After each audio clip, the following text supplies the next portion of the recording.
ಬಹಳಷ್ಟು ಅಂಗನವಾಡಿ ಕಟ್ಟಡಗಳನ್ನು ನಾವು ಪ್ರಾರಂಭ ಮಾಡಿದ್ವಿ ಮತ್ತು ಮುಗಿಸಿದ್ವಿ. ಹಳೆ ಪೀರಿಯಡ್ನಲ್ಲಿ ಏನು ಕುಂಠಿತವಾಗಿ ಸಾಗ್ತಾ ಇತ್ತು ಅಂಗನವಾಡಿ ಕಟ್ಟಡಗಳನ್ನ ಅವನ್ನೆಲ್ಲ ಭಾಳಷ್ಟು ಕ್ಲಿಯರ್ ಕೂಡ ಇಲ್ಲಿವರೆಗೆ ಮಾಡಿಸಿದ್ದೀವಿ. 2023-24ರಲ್ಲಿ ಭಾಳಷ್ಟು ಅಂಗನವಾಡಿ ಕಟ್ಟಡಗಳನ್ನು ಕೊಟ್ವಿ. ಅದು 24-25ರಲ್ಲಿ ಸ್ವಲ್ಪ ಕಡಿಮೆ ಆಗಿದೆ.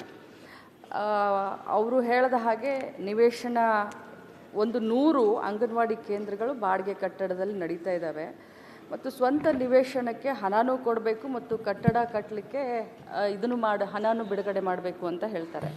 ತಮ್ಮ ಗಮನಕ್ಕೆ ತಮ್ಮ ಮುಖಾಂತರ ಅವ್ರಿಗೆ ಹೇಳಲಿಕ್ಕೆ ಬಯಸ್ತೇನೆ, ನಾವು ಏನು ಹಳ್ಳಿಗಳಲ್ಲಿ ನಿವೇಶನವನ್ನು ಕೊಡಬೇಕು, ನಮಗೆ ರೆವಿನ್ಯೂ ಡಿಪಾರ್ಟ್ಮೆಂಟ್ಗೂ ಬರೆದಿದ್ದೀವಿ ಮತ್ತು ಸಂಬಂಧಪಟ್ಟಂತೆ ಎಲ್ಲ ಜಿಲ್ಲಾಧಿಕಾರಿಗಳಿಗೆ ಈಗಾಗಲೇ ಪತ್ರವನ್ನು ಬರೆದಿದ್ದೀವಿ. 2-3 ಸರಿ ವಿಡಿಯೋ ಕಾನ್ಫರೆನ್ಸ್ ಮಾಡಿ ಬಹಳಷ್ಟು ಜಿಲ್ಲಾಧಿಕಾರಿಗಳು ಇಂಟ್ರೆಸ್ಟ್ ತೆಗೆದುಕೊಂಡು ನಮ್ಮ ಅಂಗನವಾಡಿ ಕಟ್ಟಡಕ್ಕೆ ನಿವೇಶನಗಳನ್ನು ಈಗಾಗಲೇ ಮಂಜೂರು ಮಾಡಿದ್ದಾರೆ.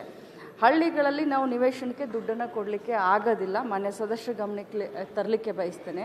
ಆದರೆ ಅದೇ ಪಟ್ಟಣದಲ್ಲಿ ನಿವೇಶನಗಳನ್ನು 50% ಸರ್ಕಾರದ ವತಿಯಿಂದ 50% ದುಡ್ಡನ್ನು ಕಟ್ಟಬಹುದು ಅಂತ ನಾವು ಮೊನ್ನೆ ಬಜೆಟ್ನಲ್ಲಿ ಕೂಡ ಅದನ್ನು ಘೋಷಣೆ ಮಾಡಿದ್ದಾರೆ. ಏನು ತಾವು ಹೇಳಿದ್ರಿ ನನ್ನ ಗಮನಕ್ಕೆ ಖಂಡಿತವಾಗ್ಲೂ ಇದೆ. ಮಂದಿರದಲ್ಲಿ ಆಗಿರ್ಬೋದು ಅಥವಾ ಕಟ್ಟೆಗಳ ಮೇಲೆ ಆಗಿರಬಹುದು, ನಮ್ಮ ರಾಜ್ಯದಲ್ಲಿ ಸುಮಾರು 69,000ಕ್ಕಿಂತ ಜಾಸ್ತಿ ಅಂಗನವಾಡಿಗಳು ನಡೆಯುವಂಥ ಹಂತದಲ್ಲಿ ಒಂದು 8,000-10,000 ಈ ರೀತಿ ಹೆಚ್ಚು ಕಡಿಮೆ ಆಗಿದೆ.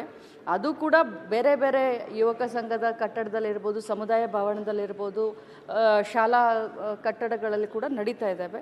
ಇನ್ನು 3,500 ಕಟ್ಟಡಗಳು ಬಾಡಿಗೆ ಕಟ್ಟಡದಲ್ಲಿದ್ದಾವೆ, 3,500 ಅಂಗನವಾಡಿಗಳು.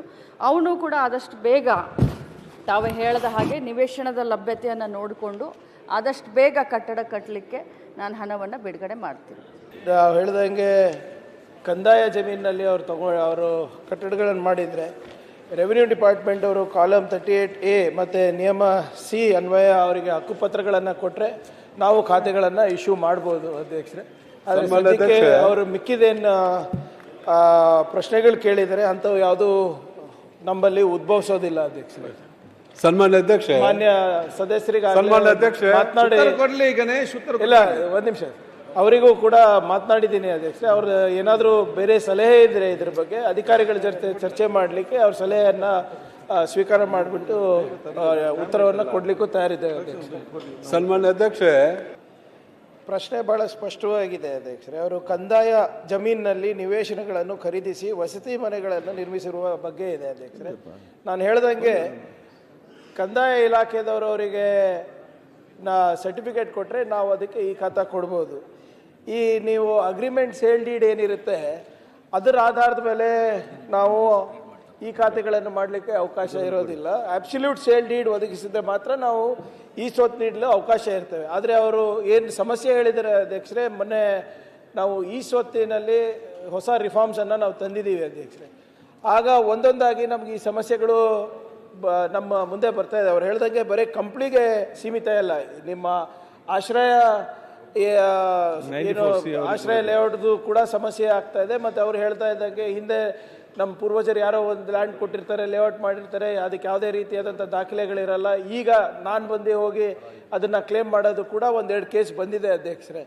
ಇದನ್ನು ಈಗಾಗಲೇ ನಾವು ಡಿಸೆಂಬರ್ 1 ಈ ಸ್ವತ್ತು ರಿಫಾರ್ಮ್ಸ್ ಮಾಡಬೇಕಾದ್ರೆ ಈಗ ಸುಮಾರು 2,936 ಅಪ್ಲಿಕೇಶನ್ಸ್ ಬಂದಿವೆ. ಅದರಲ್ಲಿ ಕೆಲವು ಈ ಸಮಸ್ಯೆಗಳು ಕೂಡ ಉದ್ಭವ ಆಗ್ತಾ ಇದೆ ಮಾನ್ಯ ಗಣೇಶ್ ಅವರು ಹೇಳಿದ್ರಿಂದ. ಸೊ ಅದರಿಂದ ಕಂದಾಯ ಸಚಿವರು ನಾವು ಇಬ್ಬರೂ ಸೇರಿ ಇದಕ್ಕೆ ಒಂದು ಪರಿಹಾರ ಹುಡುಕಬೇಕಾಗ್ತದೆ ಅಧ್ಯಕ್ಷರೇ. ಸ್ವಲ್ಪ ಇದಕ್ಕೆ ಟೈಮ್ ಬೇಕಾಗುತ್ತೆ, ಯಾಕಂದರೆ ಯಾವುದೇ ರೀತಿಯಾದಂಥ ನಮ್ಮ ನಿಯಮಾವಳಿನಲ್ಲಿ ಸದ್ಯಕ್ಕೆ ಇದನ್ನು ಮಾಡಲಿಕ್ಕೆ ಅವಕಾಶ ಇಲ್ಲ. ಆಶ್ರಯ ಸಮಿತಿಗಿರ್ಬೋದು ಅಥವಾ ನಮ್ಮ ಈ ಖಾಸಗಿ ಜಮೀನಿನಲ್ಲಿ ಇರ್ಬೋದು, ಅವ್ರದ್ದು ಏನಾದರೂ ಸಲಹೆ ಇದೆ ಅವರಿಗೂ ಕೂಡ ಒಂದು ಮೀಟಿಂಗಿಗೆ ಕರೆದು ಅವ್ರ ಸಲಹೆ ಕೂಡ ನಾವು ಪಡಿತೀವಿ ಅಧ್ಯಕ್ಷರೇ. ದಯವಿಟ್ಟು ಇದಕ್ಕೆ ಸ್ವಲ್ಪ ಕಾಲಾವಕಾಶ ಬೇಕಾಗುತ್ತೆ ಪರಿಹಾರ ಹುಡುಕ್ಲಿಕ್ಕೆ ಅಧ್ಯಕ್ಷ. ಲಿಖಿತ ಮೂಲಕ ಕೊಡಿರಿ. ಭಾಳ ದೊಡ್ಡ ಇಶ್ಯೂ, ಬಡವರಿಗೆ ಭಾಳ ಒಳ್ಳೆಯದಾಗಂಥ ಕಾರ್ಯಕ್ರಮ. ಯಾಕಂದರೆ ಭಾಳಷ್ಟು ಆ್ಯಕ್ಟಿವ್ ಇದ್ದಾರೆ ನಮ್ಮ ಸಚಿವರು, ಯಾರು ಕೃಷ್ಣ ಬೈರೇಗೌಡ ಸಾಹೇಬ್, ಅದೇ ರೀತಿ ಪ್ರಿಯಾಂಕಾ ಖರ್ಗೆ ಸಾರ್ ಇರಲಿ. ದಯವಿಟ್ಟು ಭಾಳ ಬಡವ್ರ ಕಾರ್ಯಕ್ರಮ, ನೀವು ಅವರು ಜೇಂಟಿಯಾಗಿ ಕುಂತು ಇದಕ್ಕೊಂದು ಪರಿಹಾರ ಹುಡುಕಿದ್ರೆ ಭಾಳಷ್ಟು ಒಳ್ಳೇದಾಗ್ತೈತೆ. ಯಾಕಂದರೆ ಬಡವರಿಗೆ ಪುನಃ 10 ಲಕ್ಷ 20 ಲಕ್ಷ ಕೊಟ್ಟು ಖರೀದಿ ಮಾಡೋಕ್ಕಂತೂ ಪ್ಲಾಟ್ ಆಗಲ್ಲ. ಹಂಗಾಗಿ ಜೇಂಟಿಯಲ್ಲಿ ಕುಂತ್ಕೊಂಡು ಮಾತಾಡಿ ಇದು ರಾಜ್ಯದ ಇಶ್ಯೂ, ಹಂಗಾಗಿ ತಾವು ಬಗೆಹರಿಸ್ಬೇಕಂತ ನಾನು ಓಕೆ, ಈಗ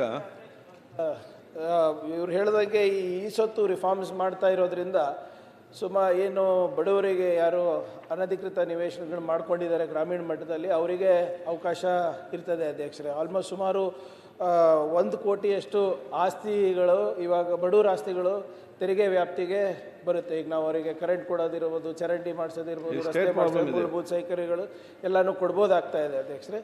ಇವರು 2 ಸ್ಪೆಸಿಫಿಕ್ ಪ್ರಾಬ್ಲಮ್ ಏನು ಹೇಳಿದ್ದಾರೆ, ರೆವಿನ್ಯೂ ಅವರು ನಾವು ಕೂತ್ಕೊಂಡು ಚರ್ಚೆ ಮಾಡಿ ಇದಕ್ಕೆ ಯಾವ ರೀತಿ ಪರಿಹಾರ ಕಂದಾಯ ಇಲಾಖೆದವರು ಮತ್ತು ನಾವು ಕೊಡ್ಬೋದು ಅಂದ್ಬಿಟ್ಟು ನಾವು ಮಾಡ್ತೀವಿ ಅಧ್ಯಕ್ಷರೇ. ಬಟ್ ಗ್ರಾಮೀಣ ಪ್ರದೇಶದಲ್ಲಿ ಅನಧಿಕೃತ ಲೇಔಟ್ಗಳು ಏನು ಆಗಿವೆ ಅದಕ್ಕೆ ಈ ಸೊತ್ತು ರಿಫಾರ್ಮ್ಸಿಂದ ಸ್ವಲ್ಪ ಮಟ್ಟಿಗೆ ಬಡವರಿಗೆ ಸಹಾಯ ಆಗುತ್ತೆ ಅಂತ ಸದನಕ್ಕೆ ತಿಳಿಸ್ಲಿಕ್ಕೆ ಬಯಸ್ತಾ ಇದ್ದೀನಿ. ಮತ್ತು ಮಾನ್ಯ ಸದಸ್ಯರ ಸಲಹೆ ಮೇರೆಗೆ ನಾವು ಮತ್ತು ಕೃಷ್ಣ ಬೈರೇಗೌಡರು ಮಾತನಾಡ್ಕೊಂಡು ಒಂದು ಪರಿಹಾರ ಕೊಡಲಿಕ್ಕೆ ಪ್ರಯತ್ನ ನಾವು ಮಾಡ್ತೀವಿ ಅಧ್ಯಕ್ಷರೇ. ನಿರ್ಭೀತ, ನಿಷ್ಪಕ್ಷಪಾತ, ವಿಶ್ವಾಸಾರ್ಹ ಸುದ್ದಿಗಳಿಗೆ ಮತ್ತೊಂದು ಹೆಸರಾಗಿರೋ ನ್ಯೂಸ್ 18 ಕನ್ನಡ ಈಗ ಆಪ್ನಲ್ಲೂ ಲಭ್ಯ ಇದೆ. ದಯವಿಟ್ಟು ಇಲ್ಲಿರೋ QR ಕೋಡ್ ಅನ್ನ ಸ್ಕ್ಯಾನ್ ಮಾಡಿಕೊಂಡು ಆಪ್ ಡೌನ್ಲೋಡ್ ಮಾಡೋದಕ್ಕೆ ಮರಿಬೇಡಿ. ನಿಮ್ಮ ಬೆಂಬಲ ಹೀಗೆ ಸದಾ ನಮ್ಮೊಂದಿಗಿರಲಿ. ಧನ್ಯವಾದ.